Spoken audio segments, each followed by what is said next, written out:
Good afternoon and welcome to the House Appropriations Committee Transportation and Environment Subcommittee meeting. We have one item on the agenda today, and that is the Department of Agriculture.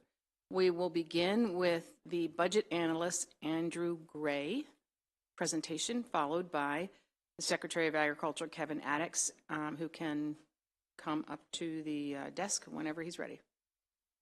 Go ahead. Madam Chair, I will now present the Maryland Department of Agriculture's fiscal 2025 budget analysis. On page 1 is the operating budget summary reflecting a $9.6 million decrease in the Maryland Department of Agriculture MDA's budget in fiscal 2025, or a 7% decrease to $127.7 million. In terms of legislative priorities, this is from last year's budget bill. On page 2, there was Maryland Agricultural and Resource-Based Industry Development Corporation, or MARBIDCO funding. It was a substitution, really. It was $10 million originally provided for the Next Generation Farmland Acquisition Program. Due to the high interest rate environment, the idea was to use $6 million of that amount for the purposes of MARBIDCO's core loan program. And so the General Assembly did make that switch, so a $6 million reduction for the Next Generation Farmland Acquisition Program, $6 million increase then for MARBIDCO's core loans. And it looks like they plan to spend around $3 million to the end of January 2024, and then around $600,000 to $1 million each month for the remainder of fiscal 2024. There have been some staffing challenges there, which have meant that the processing of loans from their most popular loan program, the Maryland Resource-Based Industry Financing Fund, or Mr. BIF program, has been curtailed, but is now started up again. Maryland Agricultural Fair Board received $1,075,000 in general funds.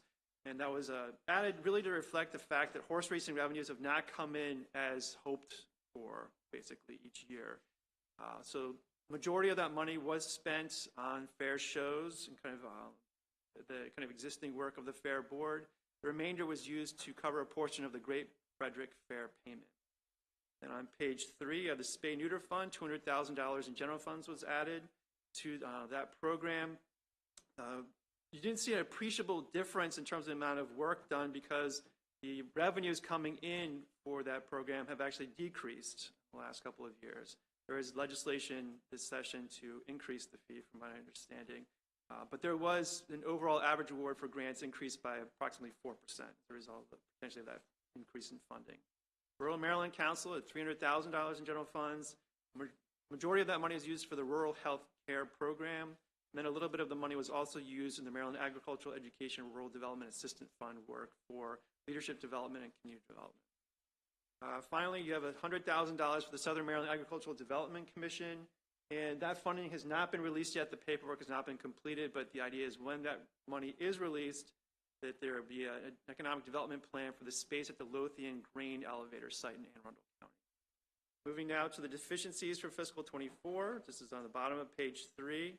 See there, the top one is the filling vacancies. It's around $780,000 for personnel expenditures. This really reflects the fact that the Maryland Department of Agriculture has been incredibly busy and effective at reducing its turnover, and in terms of reducing its vacancies, excuse me. So it's really a testimony to that. They've now been able to fill a lot of their vacancies, but as a result of filling those vacancies, you need now money to pay for that.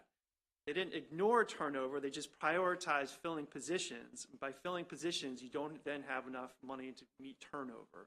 Therefore, there's funding in the fiscal 24 deficiency to provide for, in a sense, an award for MDA doing such a great job filling all its vacant positions. At the bottom of page 3, you see the Frederick and Salisbury Animal Health Laboratories maintenance funding goes up. Total increase of $322,000. One of those laboratories, the Salisbury Animal Health Laboratory, is a brand new laboratory. They have the mosquito control increase of $100,000 for reclassifications in that particular program. In terms of the federal stimulus funding, on page 4, MDA did have information in the Department of Budget and Management's kind of quarterly reporting on Inflation Reduction Act and Infrastructure Investment Jobs Act funding. And a couple of programs were reflected there, but MDA then discussed the matter with the Department of Budget and Management. It was determined that basically that money doesn't flow through MDA. It goes directly to the farmers out there for that work. MDA does have a role in providing technical assistance to kind of help out in that arena. The money doesn't flow through MDA's budget. So very little money kind of discussed about IIJA and IRA funding. In terms of the overall funding for the agency, on page 5, you see the Exhibit 1 there. The Office of Resource Conservation is almost half of the overall agency budget. This is largely due to expenditure categories including the $25.5 million for the cover crop program, around $18.7 million for salaries. There's also a lot of that's for kind of positions in the soil conservation districts. And there's also $3.6 million for the manure transport program as well, and a couple of other key things that are noted there. Then there's around $38.4 million for the Office of Marketing, Industries, and Consumer Services, around 30.1% of the overall budget. This largely reflects salaries, $11.2 million, and there's also $8.4 million of grants for the Rural Maryland Council and $4.1 million for Marbidco. So some grant funding there to kind of round that out. Then for the Office of Plant Industries and Pest Management, $17.1 million, 13.4% of the overall budget. Largely, the salary is $9.6 million. There's also $2.2 million for contracts and state chemists for gypsy moth suppression, and funding for contractual activities as well. Finally, for the Office of the Secretary, there's overall is $5.8 million for salaries, and then there's also routine expenses we talked about is $2.5 million for the Department of Information Technology Services allocation. All right, the overall proposed budget, Exhibit 2 on page 7, reflects the 7% decrease in funding for MDA, that $9.6 million decrease between the 2 years. In terms of some of the increases here under personnel expenditures, you see a $1.8 million increase for salaries and associated fringe benefits. There's also a $1.1 million or $1.2 million increase for the 17 new positions in MDA's budget. Turnover has been reduced. That means that there's more money in the allowance for them, so it's a $915,000 increase in funding. The turnover is reduced from 5.56% to 4.90%, because the numbers you're probably not going to hear very often. Not for hopefully, perhaps a couple of years for some of the other agencies. Really very low turnover. And then for the other changes, the agricultural policy, the $2 million increase in federal funds for women, infants, and children farmers market nutrition program. Basically what's happening here, there was a fiscal 2023 federal funding for food banks. And the idea is that food banks can buy directly from farmers and then provide that food, healthy food, to women, infants, and children who are in need. So $2 million increase for that purpose. There's $275,000 for the nuisance insects program for black fly and midge treatments. That's $137,500 in general funds, and then special funds, county participation money. Then kind of moving down a little bit, you see the one-time legislative and other funding decreases a couple of components there due to one-time funding for the legislative initiatives. And then you also have some larger decreases as a result of kind of what the funding from our Bidco, for instance, it's an overall kind of $10 million reduction there. It was originally for the Next Generation Farmland Acquisition. All right, and then in terms of the recommendations on the funding here, the Department of Legislative Services recognizes on page 9 that the funding for the black fly and midges program could potentially, at least part of it, be defrayed by the consent decree for the Back River and Patapsco wastewater treatment plants. That consent decree includes $1.9 million for work in the watersheds affected by those particular wastewater treatment plants that have had some operating challenges. That's money that Baltimore City would be providing to the Chesapeake Bay Trust for allocation for grants. In theory, that could defray the need for the Maryland Department of Agriculture to provide midge management funding for that particular watershed. With that in mind, the Department of Legislative Services recommended $137,500 general fund and similar special fund reduction for the program, which would delete the funding. Also noting that this appears to be a much lower level funding than what's really needed for the problem. And just a brief note about the Maryland Native Plants Program on page 11. The program is reduced. There's a general fund mandate of funding for that particular program, $100,000, but the Budget Reconciliation and Financing Act removes the requirement to provide that funding, and the budget then contingently reduces it. The administration or Maryland Department of Agriculture notes that it will not continue the work of that program if the funding is reduced. Therefore, DLS recommends the budget committees consider whether they want to maintain the funding for the program, to reject the contingent reduction and the related BRFA provision, or restrict funding in MDA's budget for this particular program. So you would just say, all right, general funds have to be used for this particular purpose. $100,000 of work in some other area would not occur. Moving now to page 12, under the personnel data, you see that 17 regular position increase and contractual FTEs decreased by around 3.5. Exhibit 3 reflects the big picture there in terms of those 17 positions that are added. One of them is that the first one noted there is to fill the value-added agricultural specialist role created by chapters 435 and 436 of 2023. That was General Assembly passed that. So in looking at the information at the time, it looked like the department, it made sense to make a recommendation for a turnover cut because not all the positions were at 25% turnover, which makes sense for new positions. If you're not going to hire until October of the year, it takes about 3 months perhaps to hire somebody, then you don't need the full funding for the entire year. So you increase turnover by 20 to 25% for the new positions, and they weren't at that level. However, new information indicates that 4 of these positions are contractual conversions, so they are already positions in the agency that are just moving from contractual work to then being regular positions, and therefore you would not want to increase turnover because they're already there. And one position is just noted has already been hired, therefore you would not want to increase funding for that purpose. Therefore, there will be a recalibrated recommendation here for a general fund, special fund, and reimbursable fund reduction for the agency in terms of turnover.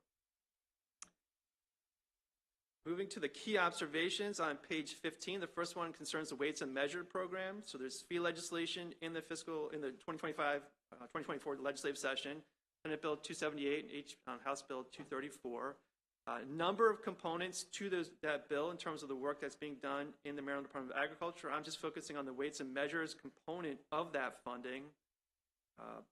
We had noticed that there's a large increase in special funds for the weights and measures program. And that made sense. If you're increasing the fees, that means that there's more special fund revenue coming in, and therefore you would have the available money to then spend on the work of the program. However, that apparently was not the case. The additional special fund revenue reflects money coming from balance that we didn't have information about, and therefore we did not have the calibration that we needed in our recommendation. But we did make a recommendation to reduce the general funds because it looked like a substantial amount of additional special funds would be coming in for the agency or for the this particular program, and therefore they could take a general fund reduction. Therefore, there will be a revised recommendation coming out for the decision meetings on this particular matter. The second key observation concerns the enforcement inspection position strength assessment and vacant position filling. So annual language has been included for the last couple of years, requiring quarterly reports on this information. This last year, a July report was submitted with the agency in Maryland Department of Environment and Agriculture had submitted a letter asking for forbearance, in a sense. They wanted to submit one report, and that would be in April 2024. Well, they submitted the July report before then, so the information reflects, here it notes that information that was provided in July. And then the idea would be that the one report would be coming in April 1, 2024 to kind of cover the rest of the year. So there's some minor changes in terms of their compliance and enforcement work here. Their DLS does recommend that committee narrative be adopted to include this additional information for the January 1, 2025 time period. And for administrative purposes, that would be in the Maryland Department of the Environment's analysis. Then the next issue or key observation is the for Marbidco. Marbidco is approaching its self-sustaining status. So in fiscal 2026, the theory is that Marbidco should be completely self-sustaining. So that means that the revenue coming in from loan repayment, interest, and principal should then be able to manage, be able to provide for loans in perpetuity for the program for agricultural and resource-based industries. So a couple of considerations here on page 17. First of all, it looks like the Maryland Department, Marbidco's operating costs are sort of increasing, fairly high, around 31% in fiscal 2024 relative to revenues, and then it kind of declines to 25% in fiscal 23. But that does kind of provide for some challenges going forward. If the costs are fairly high, and one would assume that they'd probably stay high and continue going forward after that time period, then you might have some challenges, obviously, in terms of making sure you're turning around that money for loans. Another consideration is that the Marbidco, while having enough revenue to be self-sustaining through 2030, that will not be because they have enough revenue in year. They'll have enough balance to provide for the $6 million in loan each year, but they will not actually have enough revenue coming in from their principal and interest payments on loans. So kind of a question about whether you really consider that self-sustaining in the short term, but certainly with the balance that they'll have, they will be able to make $6 million in loans each year. Finally, there's the consideration that the board of directors from Marbidco has required an increase in the overall portfolio of loans to 4% interest rate, which will then obviously make some challenges for people demand-wise in terms of agricultural resource-based industry loans. DLS recommends that MDA comment on some of the considerations raised here. Fourth issue or key observation on page 19 concerns value-added agriculture in Maryland. So we now have a value-added kind of specialist or kind of ombudsman in Maryland, and the question, I guess, becomes one of what does our value-added agriculture look like in Maryland? What do we want it to look like, and how are we going to get there? There are no measures currently in the Managing for Results submission by the Maryland Department of Agriculture for the 2024 session that indicates how they're going to get there, and certainly there's a lot of value in that particular part of agriculture. Therefore, DLS recommends the MDA develop kind of measures to look at the industry, that part of the agricultural industry, and report on what they find, basically. The fifth key observation concerns highly pathogenic avian influenza. It's on page 20. There was a relatively recent outbreak in Caroline County on November 30th, 2023, so it's still an ongoing concern. Maryland Department of Agriculture does have federal funds that are used to help kind of mitigate some of the concerns, but there really is no silver bullet, it appears, for addressing this. You can't eradicate the low pathogenic avian influenza in the wild birds that basically are going up and down the flyway on the East Coast. Therefore, that lowly pathogenic avian influenza will still get into the poultry operations where it becomes highly pathogenic because they're so combined, they're so concentrated, such a dense population of flock. Therefore, it really just comes down to trying to mitigate each instance as it occurs and making sure there are biosecurity processes in place. DLS recommends that MDA comment on the general patterns for the outbreaks and generally how it's dealing with that particular situation. The sixth key observation concerns the 2023 Farm Bill. Congress has basically punted on this until September 30th, 2024.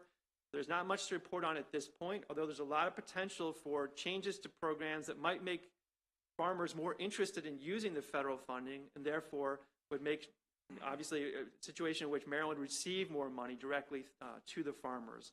One of the programs I'd just like to highlight is the kind of agricultural conservation easements program, which apparently Maryland farmers are not very keen on due to some of the changes in the program. We'll see if the new Farm Bill will be structured in such a way that they'll be more interested. DLS does recommend MDA comment on the constraints in current programs and how those might be changed to be able to enable MDA to use more federal funding, or Maryland farmers at least. The operating budget recommendations are starting on page 22.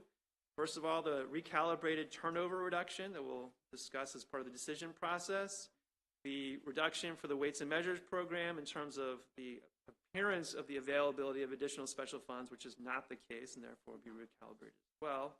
The committee narrative for the status and future of value-added agriculture in Maryland. And finally, on page 23, it's the deleting of the funding for the black fly and midge treatment program, the nuisance insects program.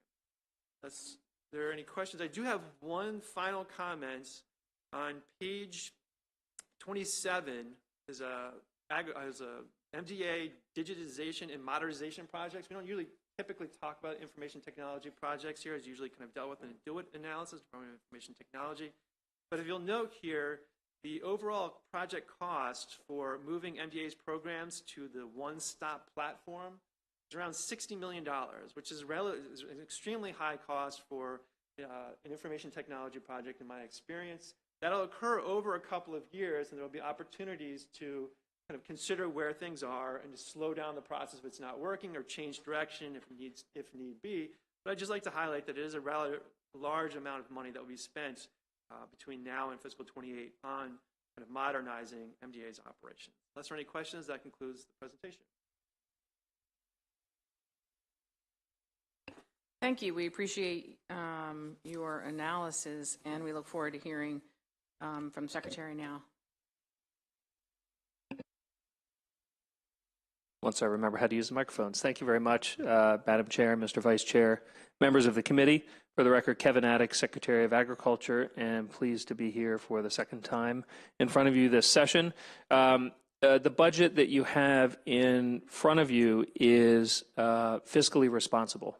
It is an effort on our part to try to do the things that we need to do and do them more efficiently and do them better and more speedily. So something that we have noticed over the years, and Mr. Gray pointed it out, is that our technology has not been where it needs to be. And so we have staffers who are spending most of their time shuffling papers and cashing checks, and we're not able to take payments, and we're not able to have inspectors with iPads out in the field with current information. They have to come back to the office, grab files, return them, and we have to progress beyond that.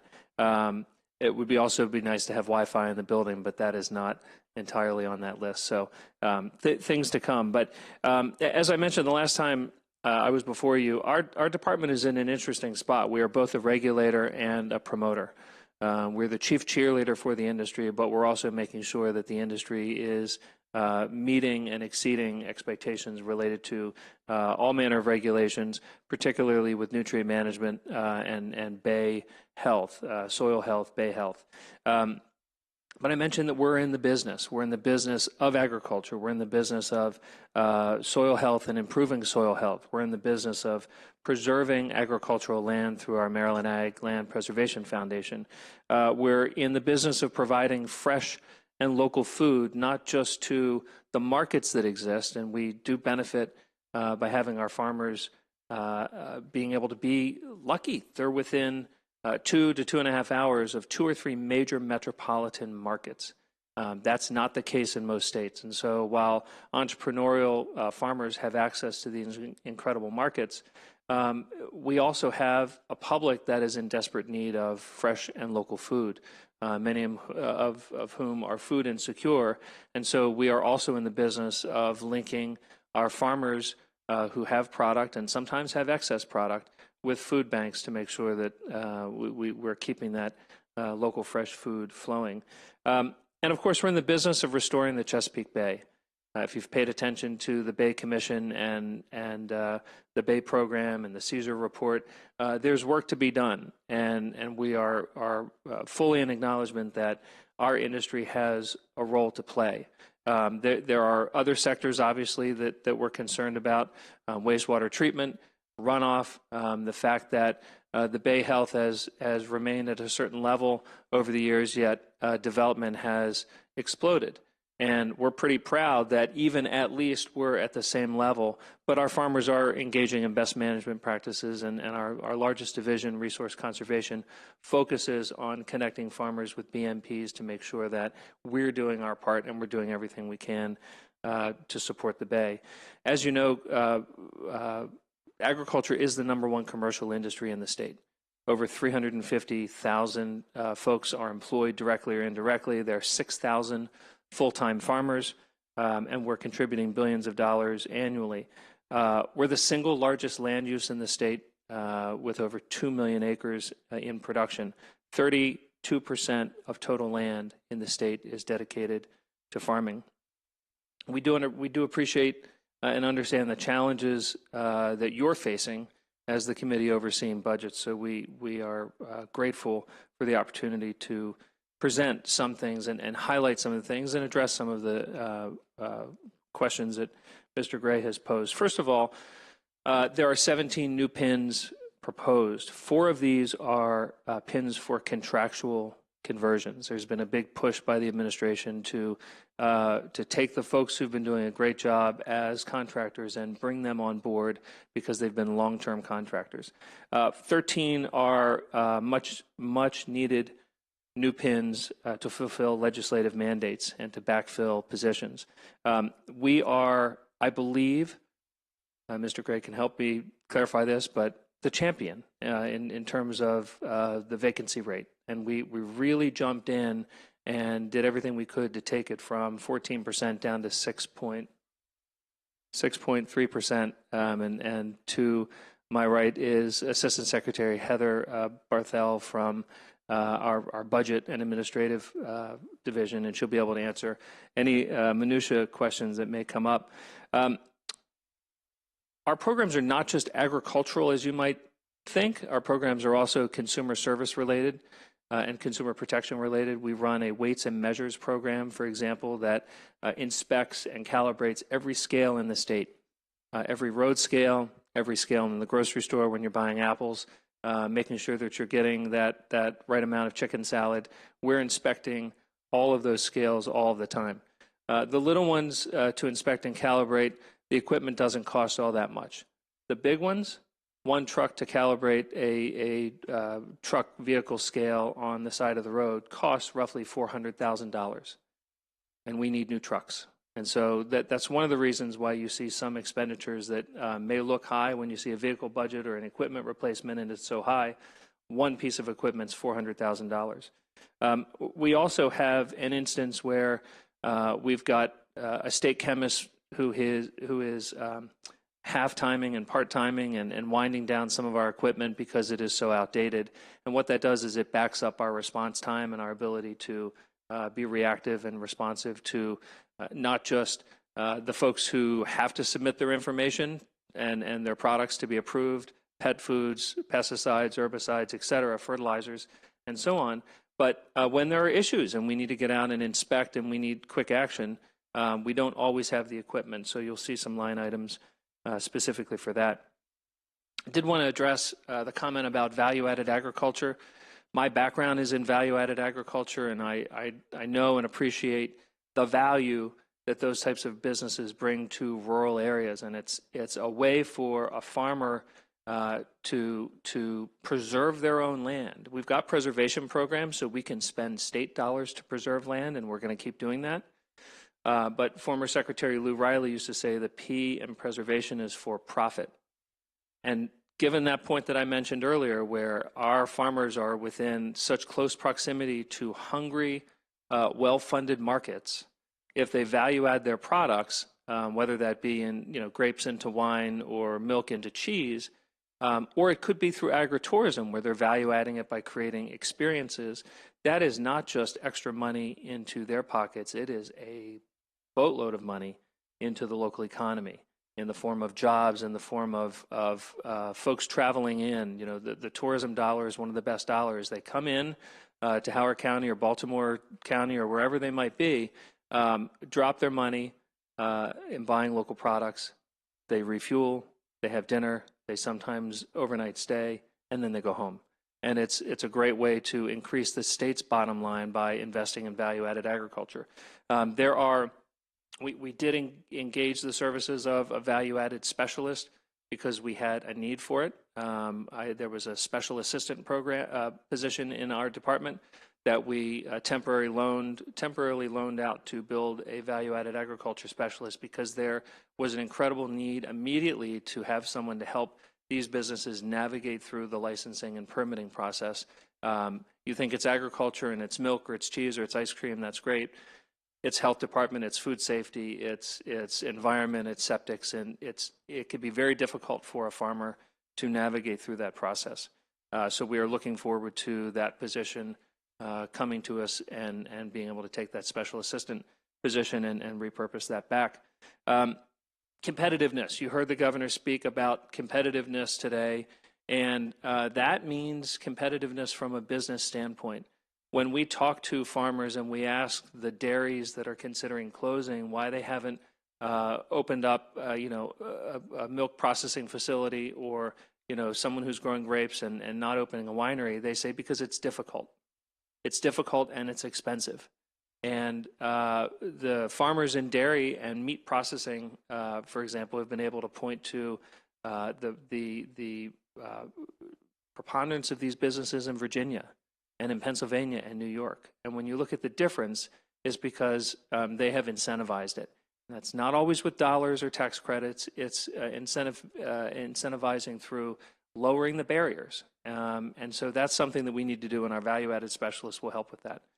To Mr. Gray's point about high-path avian influenza, it is something that is effectively out of our control. It's in the wild bird population. Wild birds migrate. Wild birds drop droppings. They can enter chicken houses or outdoor flocks, and that's where we have higher density and it spreads. And so our role is prevention, so working with poultry industry and others to ensure that they have all of the biosafety, BioGuard facilities and practices in place to make sure that there is really no way for that virus to get in. So that's number one. And number two is we have to be extremely fast acting and prepared.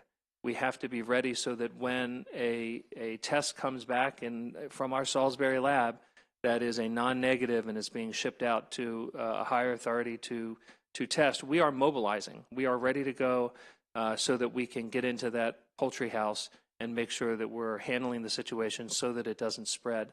One of the most dangerous aspects of this disease is it can spread by foot, by your foot, by my foot, by tire, on feed trucks that are visiting one farm and then heading to the next farm and then heading to the next farm. And so if we're not able to quarantine quick and manage it, then it can get out of control very quickly. And we're seeing that in other states right now. We are leaders in the management of it. We're also very collaborative with our neighboring states. We have partnerships with Delaware, Pennsylvania, and Virginia, where we act and we move together, especially on Delmarva, where it truly is one industry. The facilities, the trucks, the growers, the processors, producers, integrators, they act as one industry, and so we collaborate. Next, I wanted to mention black flies and midges. We have a mosquito control division which also engages in the management of these pests. While they are nuisance pests, the delegate from Baltimore County will tell you that they are quite a nuisance. In western Maryland along the Potomac, we see photos and get calls from folks as they're trying to garden their tomatoes in the backyard and cannot because of the density of these bugs, and they're biting, and they're more than just annoying. They can become a public health concern. And so there is a bit of money in our budget proposed, and there is a recommendation to pull back on that. But that money is proposed as matching dollars so that we engage in cooperation and partnership with Baltimore County along the Back River to make sure that we're treating not just the river, but the wastewater treatment plant, which is an unfortunate breeding ground for the pests. So, and then also working with Frederick and Washington County out west. So we would urge your consideration on that. Last thing I will say is that as the governor stated today, and as you know very well, the work that we do to support the industry is not just support of an industry, it is support of the Bay, it is support of rural Maryland. And so we come here as an administration and as a department to work in collaboration and in partnership, not just related to our budget, but to solve some of these problems that have been hanging loose for years, and we have a real opportunity to make progress. So thank you for your consideration. Happy to take questions. Thank you, Mr. Secretary. We appreciate both presentations, and I do believe we have some questions from our members. Who would like to go first? Delegate Metzger. All right, I'll go first. Thank you, Secretary Addix. I need to share that the ag event at Maryland Live was exceptional. It's probably one of the best in the 10 years that I've been going. And by the way, the brunch was also great this morning. I was able to talk to several farmers, so I appreciate that. But let me just address for this midges, people that do not realize. In eastern Baltimore County, we have 250 miles of waterway. And along those waterways, we have many, many boat yards. And people that their boat's not at the boat yard, at the dock, it's in their yard at waterfront. These midges are so bad. And the research that we've done, that we can eliminate them in 3 years process. But when I see the decrease of 137,000, and I understand it's matching, but I realize that. But we need to really eliminate this big time and hard. 3 years in a row, we can eliminate them. And it's quite a bit more than 137, as you know. But what I'm stating there is we've been losing businesses along the water. We have lost, I could tell you, several boat yards that have lost their customers because they can't even get into the boats and they've gone elsewhere. And I just want to hammer this home that we need to take care of this and do it right. And I've used this term this year many times, and I'm almost sick of using it, kicking the can. We can't kick the can much further because it's running out of water. The ship is sinking. So we've got to eliminate this. I appreciate that. I will say that we have also done research that's come to the same conclusion that you can either maintenance manage it or you can kind of deliver a knockout punch. And I think with the funds that are in the budget, we're in the maintaining and managing point. Midges are different. I need to stop you there. Yeah. We need to eliminate the maintenance and eliminate the problem. Yep. I have a boat yard that's about to go under because of the midges. And we need to do the punch and need to do it hard. And I know that the Baltimore County would match the funds. Appreciate that. We've even got the plane. Thank you. Yep. Delegate Ruff. Thank you, Madam Chair. And thank you, Mr. Secretary. Unfortunately, I didn't make it to brunch. But I'm sure it was wonderful. You didn't miss anything. It didn't hurt you. Yeah, I haven't missed many meals. I wanted to talk about the recommendation on the weights and measures, and I appreciate the comments from the Department of Legislative Services about the new analysis that's going to come out, so I will look forward to that.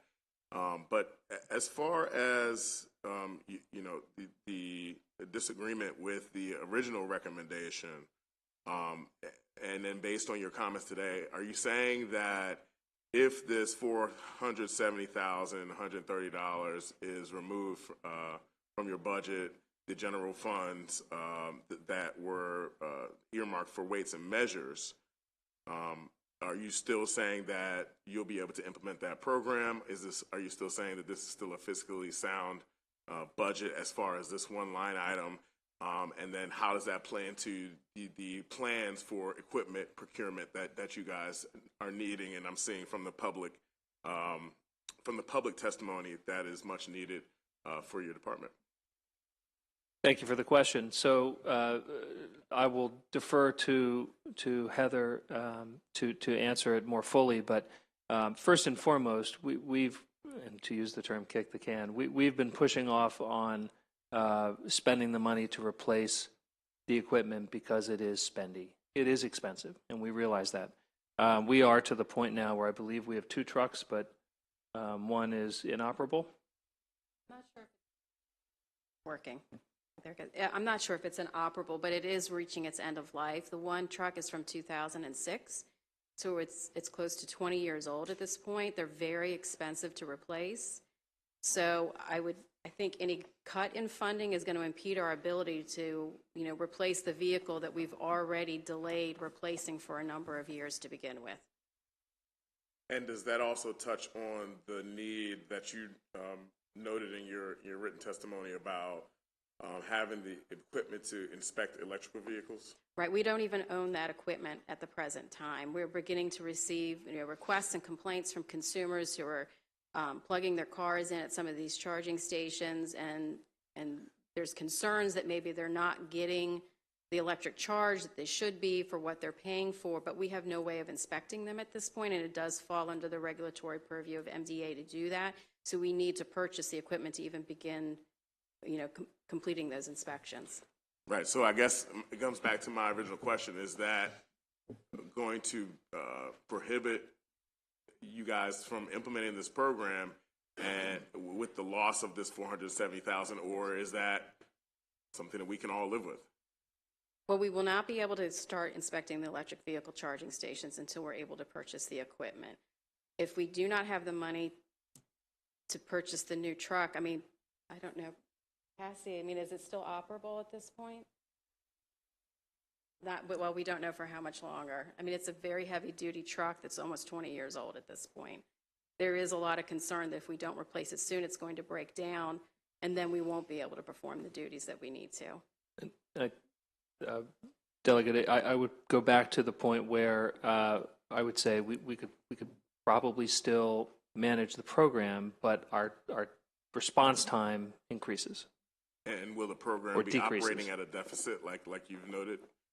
Well, if and when it comes time to replace the truck, it's one of those things where we'll have to replace the truck, and so we will need to buy the truck in order to keep up with our compliance, and then we'll be at quite a deficit.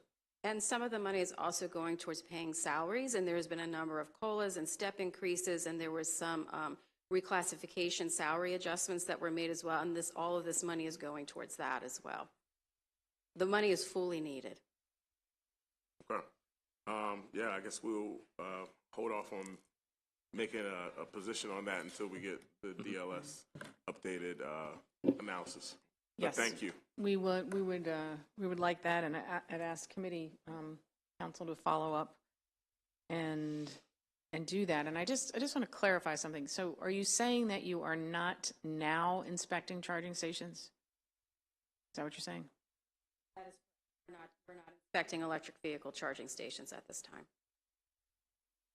And we really can't have that. Correct. Yeah. Okay. Thank you, Delegate Ruff. Delegate Mangione, did you have your light on?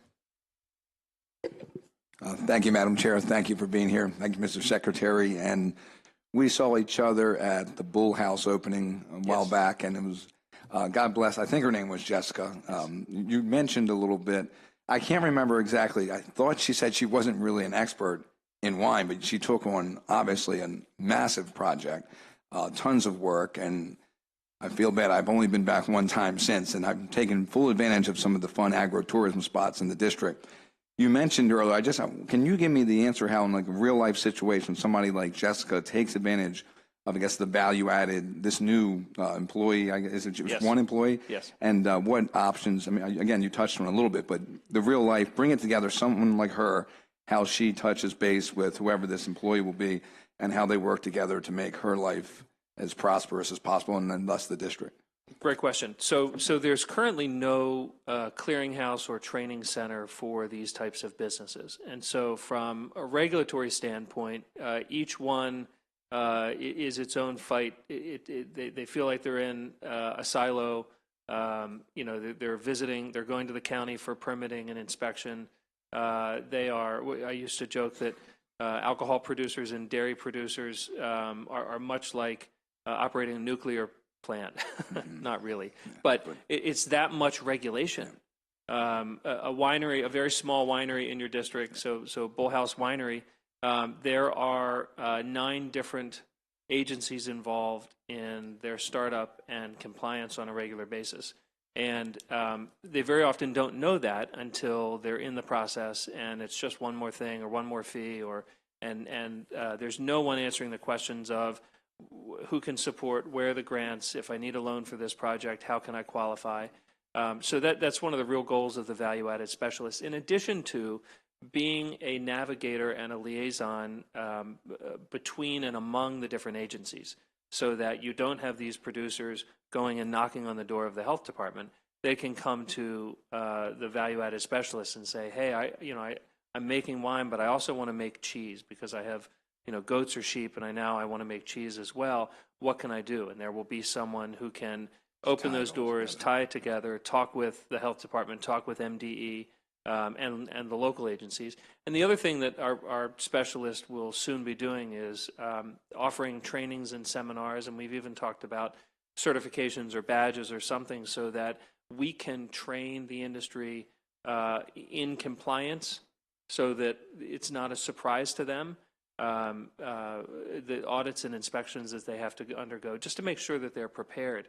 And again, when you think back to these projects, if you want to call it a form of development, it's rather unusual because it's a farmer, a landowner raising their hand, I want to do it, and then they walk to the county on their own to try to go through these processes and to the state. A development would have a developer who would have general contractors and engineers and attorneys who would, get the exceptions and run the grooves and all of that. These farmers, one of the reasons that we have determined that we have so few of these businesses here compared to Virginia and Pennsylvania and New York and West Virginia even, is that it's been so difficult to get through the process. All of these agencies, have very specific requirements, and it can be very difficult for someone on a farm to meet them. It can be done, but there has to be some translation involved. So that's the role of the value-added specialist. Yeah, it sounds great. Of course, I wish there wasn't so much barriers for that, but it sounds great. I've seen firsthand, obviously, the agritourism growth in Baltimore County, particularly, northern Baltimore County and places like Bordy Vineyard, for example, and just over the years how they've just become just very entertainment. They're basically entertainment centers in a sense, and it's fantastic. I'm glad that you're doing that, and I hope it works out for the best. So thank you. Many have become. Thank you, Delegate Manchin. Sure, they've become quality of life components as well. And on that note, we're going to go to Vice Chair Edelson, and then we'll follow up with Delegate Solomon. Thank you, Madam Chair. Thank you, Mr. Secretary. It's great to see you. I wanted to touch specifically again on that value-added piece. One of the reasons why I think you're such a great pick for the position and done such a great job is because of your background in value-added agriculture. Particularly in these challenging budget times, it's critical for us to think about how do we maximize every opportunity to bring more business to Maryland and then to expand on the businesses we have to make them more successful. In that regard, to one of the points that the governor made earlier, having the data is absolutely critical. So one of the DLS recommendations was, can we be putting together a report that we can use to then analyze how much are we expanding our value-added agriculture and where can we be doing better? I know that your response was, look, we don't have the personnel to do it to the level of the Beacon report, which we understand. But I guess the question is, can we find a middle ground so that we collectively can have something we can analyze annually to figure out how can we be maximizing those opportunities? And also, would it make sense to partner with the university potentially on that kind of report to use the resources they already have Yes. to figure out a way to really maximize it? I appreciate that, and I believe in one of our responses to the DLS questions, we offered a few metrics. I mean, obviously, the number of businesses, the number of employees in these fields, right, in these fields would be one way to track it. Another way would be, when we talk about the success of this, not just industry, but this position, the number of businesses that are attending and attaining the trainings or certifications that we're putting forth. If we have an industry that is more knowledgeable, more savvy, business savvy, grant savvy, the ability to get out there and scale up, that's going to be better. Someone said to me this morning, one of the farmers at the Farm Bureau brunch, obviously concerned about taxes, said instead of raising new taxes, let's expand the number of businesses who can pay the taxes that exist. In other words, let's grow our existing base. That's always been part of our mantra and we've got a seafood marketing program that helps with oyster growers and catfish watermen. Anything we can do to grow that market is a good thing. Okay, great. I mean, I think from our perspective, we look forward to working with you to make sure we can collaborate on what some kind of an annual analysis would look like for us to be able to use to partner with you to make sure we're really data-driven to grow the market. And one last thing on that, we are partnering with the University of Maryland Eastern Shore. They have a huge interest in agritourism, and agritourism for most of the value-added businesses, there is a public component. And so we're hoping UMES will get interested and potentially help us collect that data and write those reports. Great. Thank you. Delegate Solomon. Thank you, Madam Chair. It's good to see you again, Mr. Secretary. See you. Couple of questions for you. One, just first off, kind of very specific. So this was a request from some colleagues on the Environment and Transportation Committee. So on the plant protection and weed management side of things, you've got 3 new positions in here, 2 administrators and the agricultural inspector for the weed risk assessment from the 2022 legislation. I was just wondering if you could comment, and if you don't know it off the top of your head, I wouldn't hold it against you, so happy to have follow up on sort of what that means. Are those the 2 administrators to take care of creating the sort of back-end administration to do the registry? Is the agricultural inspector enough to do the invasive species and plant inspecting at nurseries? Just curious if you can comment on that. And again, we can follow up. So I would like to follow up with details on it, but and I was going to say without getting into the weeds. But I'm here for the dad jokes. So good. I'm Yes. totally Yeah. fine with That was that. my one for the day, so I've hit my quota. I won't plant you. Thank you. A new question. Thank you. With all of these, you'll see that we're rather conservative. These are statewide programs. Many businesses that need to be inspected. 1 inspector. Right, and in other programs, 3 inspectors for statewide programs, and I think you would be surprised when you see the number of site visits we are able to make with so few inspectors in these programs, and that's just because we've been and have had to be over the years frugal.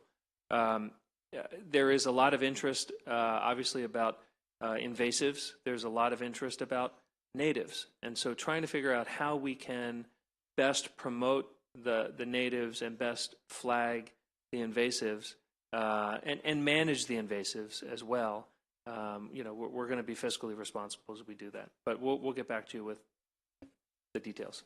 One of the other questions I had is obviously as vacancy rates across the state government, we're having a robust conversation with DBM around hiring practices. I was particularly impressed with the way that you've lowered your vacancy rate. Any best practices that you would offer, or things that you all did differently in the past, year plus, to bring down that vacancy rate so substantially? Other than diligence?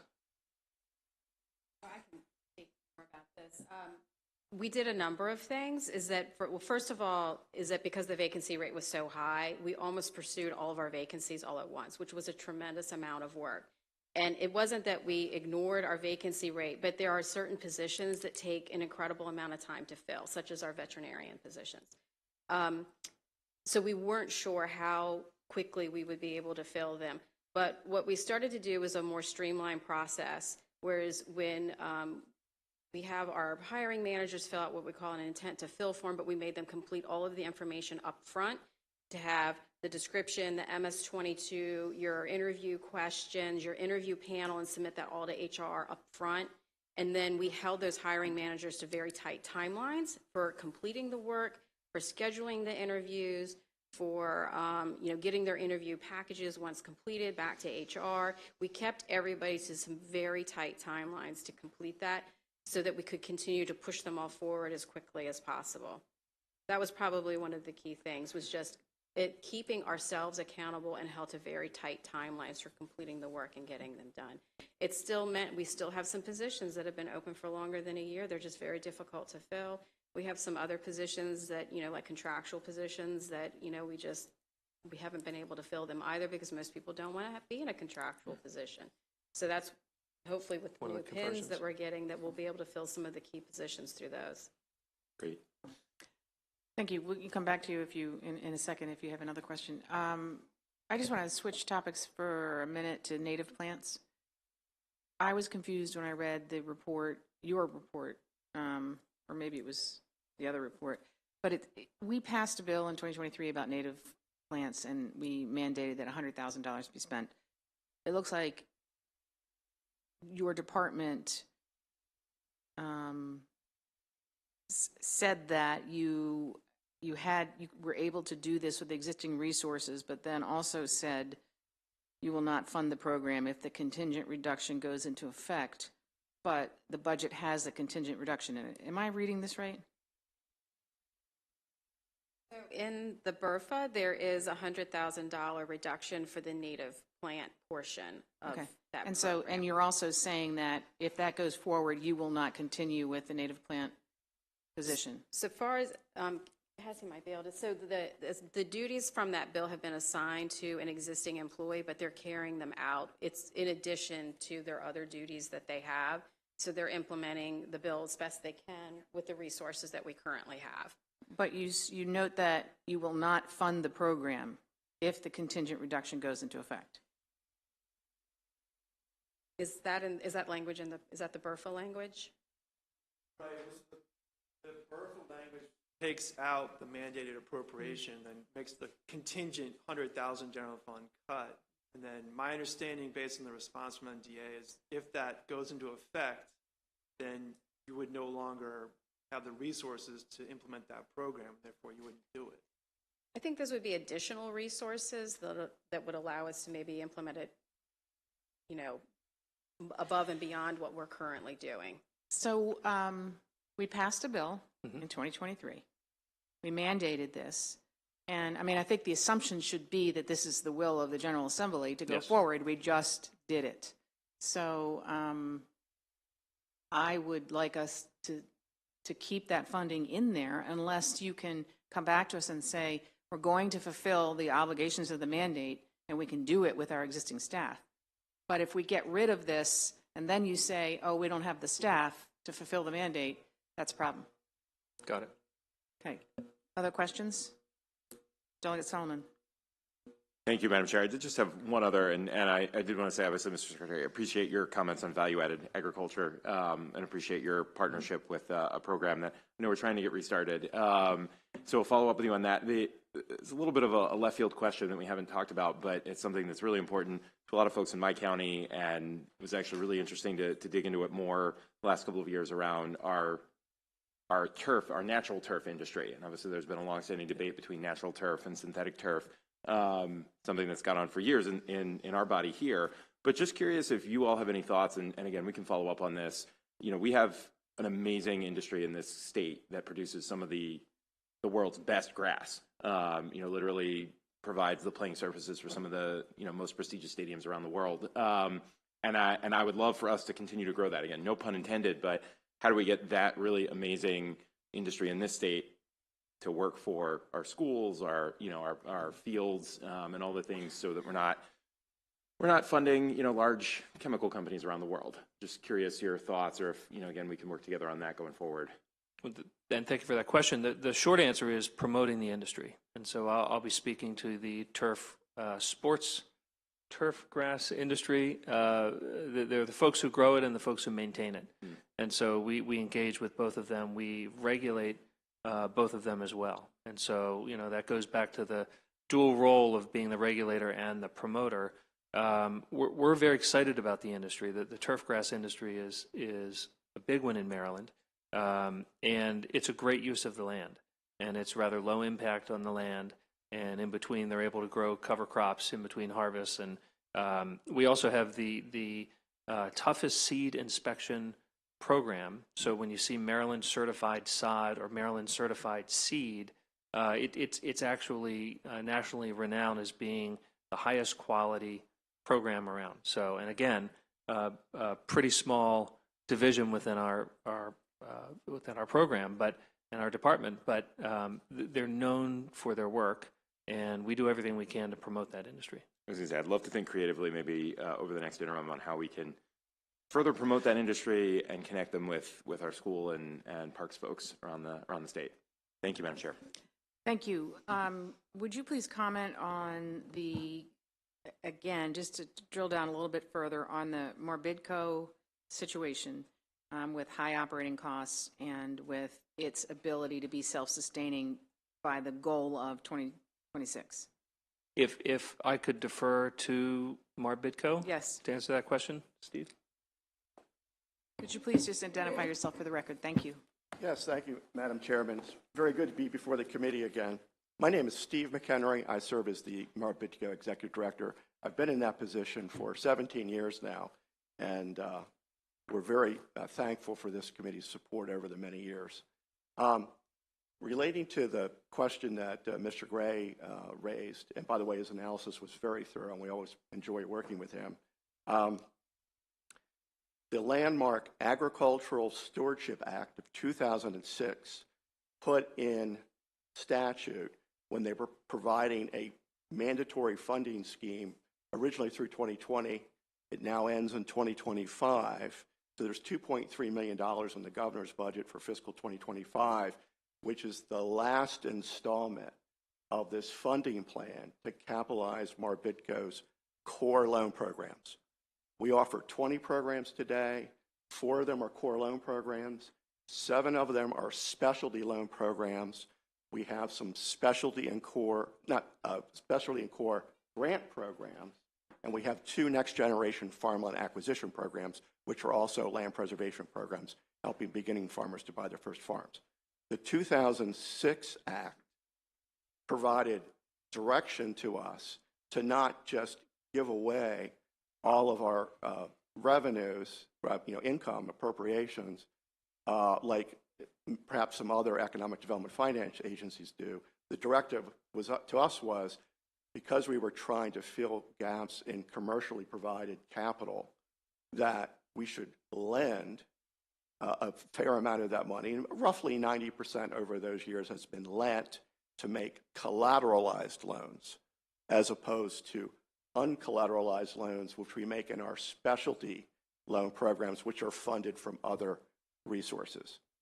So we believe we are on a track to be self-sustaining. We have made an average of $6.1 million in new core program loans over the last 8 years.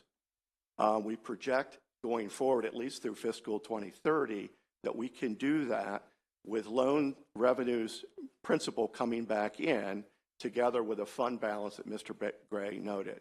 So we are on track for the next several years to be self-sustaining. That $2.3 million a year is going away after fiscal 25. Will it ever again, will we need an infusion of funds into our core programs? I can't tell you that. I will be probably long retired when that happens. Can you comment on what they call the high operating costs? We don't have a benchmark on that. I think Mr. Gray was looking at our operating costs being $1.35 million a year ago, and we budgeted $1.6 million this year in operating costs. Obviously, goods and services have gone up. We've had some challenges in the personnel area. We had retirements and departures. Salaries have gone up. So definitely the effects of inflation have impacted Marbitco. So we don't know that they're like unusually high relative to as a benchmark to other revolving loan programs. All right. Thank you for your response. Thank you very much. And you have my written statement, by the way, Madam Chair. Yes, we do. Thank you. I want to switch topics very quickly. We are not the policy committee, obviously, but we are the budget committee. And you did do, Mr. Secretary, the Maryland deer management study that came out in December.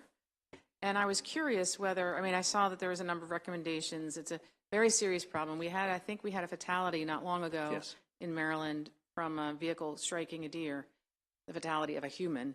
And do you have anything in the budget to implement any of these recommendations that you guys have studied and written about in December? So thank you for the question. And to second what you said, deer and the destruction of crops are an incredible problem for the agricultural industry. And then you add on the vehicle strikes, and then you add on Lyme disease. We just saw an article yesterday about the National Park Police engaging in controlled hunting of parkland in the capital region because of the overpopulation of deer. While there's nothing specific in our budget related to deer management, we've been working cooperatively with a number of legislators and also with DNR to make sure that we are connecting some of the dots with existing programs or with recently expired programs, like, for example, a tax credit based on the donation of venison. That is something that expired for better or worse last year, and we're trying to get it back because that actually did incentivize folks to hunt and to donate that meat. When you think about deer as crop damage, we want to manage that problem. When you think about deer as a source of protein, we want to make sure that we're training folks to do the right thing. We announced today a new collaboration with DNR where we are working with farmers to designate farms that are having the most damage, severe damage, and are willing to have hunters come on to specifically help manage that problem, in addition to their family and friends who are hunting, folks who actually want to come on and do that. And DNR is working with the hunting community to make sure that they understand that this is not a recreational hunt. This is coming in to help manage a situation. Okay, and I accept that answer, but the very first strategy you listed in your report was develop a DNR, Deer Management Assistance Program. And in that report here, the report talks about needing pins and to be able to set up this program, and you do not have any kind of requests like that in the budget. Those will be in DNR. So Okay. it's been determined that those pins are going to be better suited at DNR because they're dealing with the hunting community. Okay. And they'll essentially act as extension agents, much like And do we know that they're in DNR's budget? It's either in DNR's budget or it's in a piece of legislation, and I'll have to clarify. Good. Will you let me know? I will. Members, do we have any other questions? Yes, Mr. E. So just to be clear on that response, when my father-in-law repeatedly complains to me about the deer eating the vegetables in front of his house, I should tell him that we're going to have a group of hunters come on the property and take care of it for him in suburban Baltimore County. We can connect him with some individuals who can help with the situation. I mean, if I tell him that, it might actually stop I him know. complaining to me all the time, so that might work. In exchange for tomatoes. We have DNR on our agenda at some point in the next few Yep. weeks, so we will, members, remind me that we need to follow up on this because it's a pretty serious problem that It is. needs to be addressed now and not wait another year. Correct. Members, do we have any other questions? All right, we thank you very much Thank you very for your much. presentation, and we appreciate all the work you put into this. We thank our budget analyst, and we are adjourned.